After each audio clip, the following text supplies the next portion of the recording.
दारूच्या बॉटल्स आपल्याला आढळून आल्या आणि एक गांजा सदृश एक पुडी पण आपण जप्त केली त्याच्यामधून। और जो उनको 3 महीने का बच्चा है उनको हेड इंजुरी आई थी, उनका ट्रीटमेंट अभी चल रहा है हॉस्पिटल में। रात्री जो अपघात झालेला आहे त्या प्रकरणी किती नेमके जखमी झालेले आहे, ॲक्च्युअल आकडा किती, कोणती कारवाई झालेली आहे आरोपींवर काय सांगा? काल रात्री जे कोतवाली पोलीस स्टेशन हद्दीमध्ये रात्री ॲक्सिडेंट झाला होता त्याच्यामध्ये एकूण 3 आरोपी आपण अटक केले होते आणि याच्यामध्ये जखमींची संख्या सुद्धा 3 होते। याच्यामध्ये एक महिला, तिचे 3 वर्षाचे बालक आणि एक तिसरा व्यक्ती, हे 3 जखमी होते। जी महिला आहे त्यांना आता पायाला फ्रॅक्चर असल्याचे समजत आहे आणि जे लहान मुलगा आहे 3 महिन्याचा बालक आहे त्याला काल रात्री हॉस्पिटलमध्ये ॲडमिट केलं होतं। त्याचं काल डॉक्टरांनी ट्रीटमेंट सुरू केली होती। त्यात आता आज अपडेट घेतला असता त्याच्या सिटी स्कॅन वगैरे होणार आहे। त्याच्याला जी डोक्याला जखम झाली आहे तिची आता ग्रॅव्हिटी आता सिटी स्कॅनमध्ये तपासली जाणार आहे आणि डॉक्टरांचे म्हणण्यानुसार पुढचे 24 ते 48 तास त्याला ऑब्झर्वेशनमध्ये ठेवणे गरजेचे आहे आणि त्याच्यानंतरच ते एक्झॅक्टली त्याची काय मेडिकल कंडिशन आहे ते सांगू शकतात। मीनवाईल आता काल रात्री आपण गुन्हा दाखल केला आहे। काल रात्री आरोपींची मेडिकल झाली आहे। मेडिकलमध्ये प्रायमरी फेसी डॉक्टरांनी ओपिनियन दिले की ते तिघही यांनी दारूचे त्यांनी सेवन केलेलं आहे। जे प्रायमरी त्यांचे लक्षण दिसत आहेत, त्यांचं श्वास असेल किंवा तोंड बोलण्याची पद्धत वगैरे, त्यावरून डॉक्टरांनी प्रायमरी ओपिनियन दिले। त्यानंतर आपण त्यांचे ब्लड आणि युरिन सॅम्पल्स काल गोळा केलेत आणि ते आज आपण CA ला पाठवणार आहेत। काल रात्री गुन्हा दाखल केल्यानंतर रात्री उशिरा त्यांना अटक करण्यात आलेली तिघांना। आज त्यांना कोर्टासमोर प्रोड्यूस करणार आहे आणि बाकी गुन्ह्याचा पुढील तपास करण्यासाठी आपण त्यांची पोलीस कस्टडी मागणार आहोत। हे जे आरोपी आहेत त्यांचं काय बॅकग्राऊंड आहे, याच्या पहिले काही गुन्हे दाखल आहेत का, कुठल्या परिवारातून हे लोक येतात? तिघं जे आरोपी आहेत तिघही नागपूर शहरातील आहेत। 2 जे आरोपी आहेत सनी चव्हाण आणि अंशुल डाले हे इमामवाडा परिसरातील आहे आणि तिसरा आकाश मेरोली आहे जो कामठी एरियातून येतो। याच्यापैकी जे सनी चव्हाण आणि अंशुल डाले यांचं यापूर्वीसुद्धा क्रिमिनल बॅकग्राऊंड असल्याचं दिसतं, त्यांच्यावर काही गुन्हे दाखल असं दिसत आहे।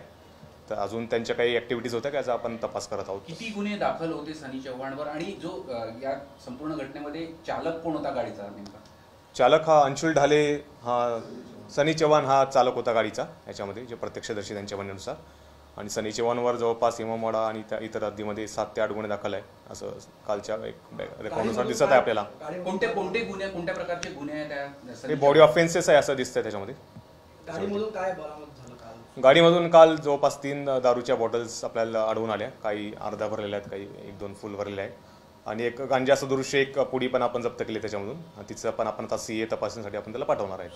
गांजा चालले होते एक्झॅक्ट यांची म्हणजे काही पार्टी वगैरे होती का आणि याच्या अजून काही क्रिमिनल लोकांचं काही हे होणार? तर इंट्रोगेशन आपलं थोडं या फ्रंटवर बाकी आहे, कारण काल अटक केल्यानंतर त्यांना आपण डायरेक्टली मेडिकलला पाठवलं आणि रात्री उशिरापर्यंत मेडिकल अरेस्ट आणि दाखल करण्याची प्रोसेस सुरू होती। तर त्यासाठीच आपण त्यांचा आज PCR घेणार आहे आणि पूर्ण आपण त्यांची चौकशी, कुठे चालले होते, कुठून त्यांनी दारू बॉटल्स घेतल्या, कुठून त्यांनी गांजा सदृश पदार्थ घेतला, ते आपण सगळं चेक करणार आहे। गाडी बहुतेक प्रायमरी फेसी दिसत आहे की गाडी तिघांपैकी कोणाची नाही आहे, गाडी त्यांच्या मित्राचीच आहे। तर गाडी कोणाची आहे, त्यांनी कधी घेतली होती, विकत घेतली होती की वापरण्यासाठी घेतली होती की जस्ट वापरण्यासाठी घेतली होती, त्याचा आपण तपास करणार आहे।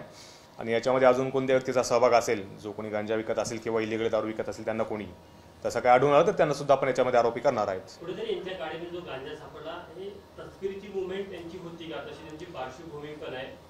तसं ते क्वांटिटी कमी सापडली आपल्याला, तर ते प्रायमा फेसी असं दिसते की त्यांनी तो कुठून विकत घेतला असावा, परंतु आता आपण त्याच्यात त्यांचं इंट्रोगेशन करणार आहे। त्यांनी ते कुठे विकायला चालले होते की त्यांनी कुठं विकत घेतलं ते आपल्याला कळेल त्याच्यामध्ये इंट्रोगेशनमध्ये। पण IPC 279, 337, 338, मोटर वाहन कायदा 184, 185, NDPS सेक्शन 2729 आणि 65E दारूबंदी कायदा या अंतर्गत आपण गुन्हे दाखल केलेत। सर, यापूर्वीच्या सनी चव्हाण किंवा बाकीच्या दोघांवरही पण गांजा तस्करीचे वगैरे काही गुन्हे होते? गांजा तस्करीचा गुन्हा नाही आहे बहुतेक त्याच्यात, आम्ही काल चेला बॅकग्राऊंड गांजा तस्करीचा इथं बॉडी ऑफेन्सेस आहेत, पण NDPS सेक्शन खाली गुन्हा नाही दिसला, ते रेकॉर्ड चेक केला असता। सर, एक नागरिकांचा संताप देखील आहे, ज्या परिसरामध्ये ही घटना घडली तिथं वाहतुकीची मोठी समस्या, पोलीस तिथं नसतात। बरोबर आहे, जिथे काल घटना घडली तिथे ह्या कंजेस्टेड एरिया आहे, तिथे वाहतुकीचा थोडा खोळंबा असतो आणि त्या परिसरात त्यांनी रॅश ड्रायव्हिंग केली, त्यामुळे नागरिकांचा संताप होता आणि त्यामुळे त्यांच्या गाडीची सुद्धा थोडी तोडफोड सुद्धा करण्यात आली होती। असं इन्सिडेंट घडला होता। सर, हिंदी में बताया कल एक मामला सामने आया था जिसमें शराब के नशे में धुत 3 लोगों को टक्कर मारी, जिसमें गंभीर भी है, क्या पूरा मामला है? कल रात को 8:30 बजे के आसपास कोतवाली पुलिस स्टेशन अंतर्गत झंडा चौक, यहाँ पे एक रैश ड्राइविंग का मामला सामने आया था। यहाँ पे रेनॉल्ट कार में जो 3 युवक गाड़ी चला रहे थे, उन्होंने 2 बाइकर्स को अपनी गाड़ी से धक्का दिया था इसमें एक लेडीज़, उनका 3 साल का बच्चा और एक तीसरे पर्सन, ये तीनों इंजर्ड हुए थे। जो लेडीज़ है उनको लेग में फ्रैक्चर हुआ था और जो उनको 3 महीने का बच्चा है उनको हेड इंजरी आई थी। उनका ट्रीटमेंट अभी चल रहा है हॉस्पिटल में। उनकी कंडीशन अभी फिलहाल स्टेबल है, लेकिन वो अंडर ऑब्जर्वेशन है, तो उनके अपडेट्स हम ले रहे हैं। जो तीनों आरोपी थे उनको कल रात को हमने इमीडिएटली अटक कर ली थी और तीनों को मेडिकल के लिए भेज दिया गया था। जो डॉक्टर्स का प्राइमरी ऑब्जर्वेशन था तो उसने ये पाया गया कि तीनों ने अल्कोहल का कंजम्पशन किया करके रखा था। उसके बाद उनके ब्लड और यूरिन सैंपल्स हमने कलेक्ट करके उनको अभी आज हम सीए के लिए भेजने वाले। कल रात को लेट नाइट हमने इसमें गुना दाखिल किया है, उनको अरेस्ट किया है। आज उनको कोर्ट में प्रोड्यूस किया जाएगा और कोर्ट में प्रोड्यूस करने के बाद उनकी हम पुलिस कस्टडी मांगने वाले और बाकी जो इसमें इन्वेस्टिगेशंस के एंगल है उनको हम पुलिस कस्टडी में आने के बाद इसमें चेक करने वाले। जिस वाहन से कार ने टक्कर मारी थी, उस गाड़ी में क्या कुछ पाया गया है? गाड़ी का जब हमने सर्चिंग किया था तो हमको 3-4 दारू की बॉटल्स और एक गांजा टाइप एक सब्जेक्ट मिला था, इसलिए हमने NDPS एक्ट के सेक्शंस भी हम इसमें ऐड किए और वो जो सब्सटेंस हमने अभी सीज किया उसको भी हम सीए तपासने के लिए भेजने वाले। अभी जो घायल है उनकी हालत कैसी है और किस धाराओं के अंतर्गत IPC के मामला दर्ज किया? जो एक लेडीज़ है उनको शायद लेग में फ्रैक्चर से और जो उनका 3 महीने का बच्चा है उसका ट्रीटमेंट चल रहा है। डॉक्टर्स का कहना है कि उनको अभी अंडर ऑब्जर्वेशन रखा गया है, उनके CT स्कैन और बाकी मेडिकल टेस्ट चल रहे हैं और मेडिकल टेस्ट के बाद वो थोड़ा और बता पाएंगे बेटर तरीके से, लेकिन उनको थोड़ा कंडीशन अभी स्टेबल है, लेकिन उनको कंटिन्यूसली उनका अपडेट लेना पड़ेगा।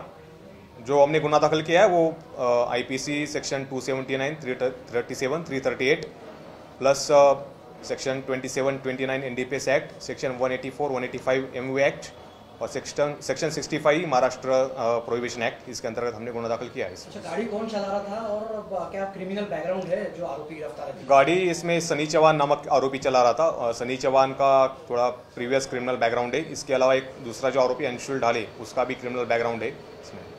सर, कितने गुने दाखिल है सनी चौहान के ऊपर? सनी चौहान के ऊपर अभी जो कल हमने उसका प्राइमरी एक रिकॉर्ड चेक किया तो हमें 7-8 गुने दाखिल ऐसे नज़र आया, लेकिन हम फिर भी एक बार इसमें रीचेक करें कि और कई गुने से दाखिल है कि नहीं, तो उसकी जानकारी हम ले रहे हैं। जो रिकॉर्ड है उनके ऊपर में कुछ ऐसे NDPS के गुने वगैरह भी है? जो हमने कल रिकॉर्ड चेक किया उसमें हमें NDPS एक्ट का कोई गुना दाखिल नहीं मिला, लेकिन इसको हम फिर से रीचेक कर रहे हैं। और कितनी मात्रा में इनके अंदर अल्कोहल पाई गई है और गांजा का सेवन भी पाया गया है मेडिकल? अभी प्राइमरी डॉक्टर्स ने बस इनका ब्रीदिंग और इनका जो मूवमेंट था उसको देखते हुए ओपिनियन दिया है कि इन्होंने लोग अल्कोहल पिया है। अभी कितनी मात्रा में अल्कोहल था या ड्रग्स भी थे, ये अभी ब्लड और यूरिन का जब रिपोर्ट आएगा फॉरेंसिक से उसके बाद कंफर्म हो पाएगा, लेकिन प्राइमरी फिर से ये बात क्लियर कि इन्होंने अल्कोहल का कंजम्पशन करके रखा था। सर, मराठी फक्त कोणत्या कलमांतर्गत कारवाई झाली? NDPS कोणत्या कारवाई?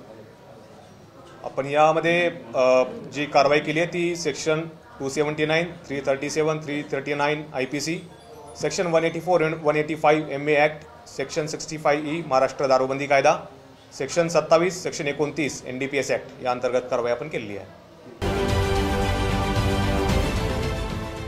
देश विदेशातील प्रत्येक घडामोडींचे लाईव्ह अपडेट मिळवण्यासाठी आता साम टीव्हीच्या सर्व सोशल मीडिया प्लॅटफॉर्मला लाईक, फॉलो आणि सबस्क्राईब करा। तसंच सर्व नोटिफिकेशनसाठी बेल आयकॉन प्रेस करायला विसरू नका।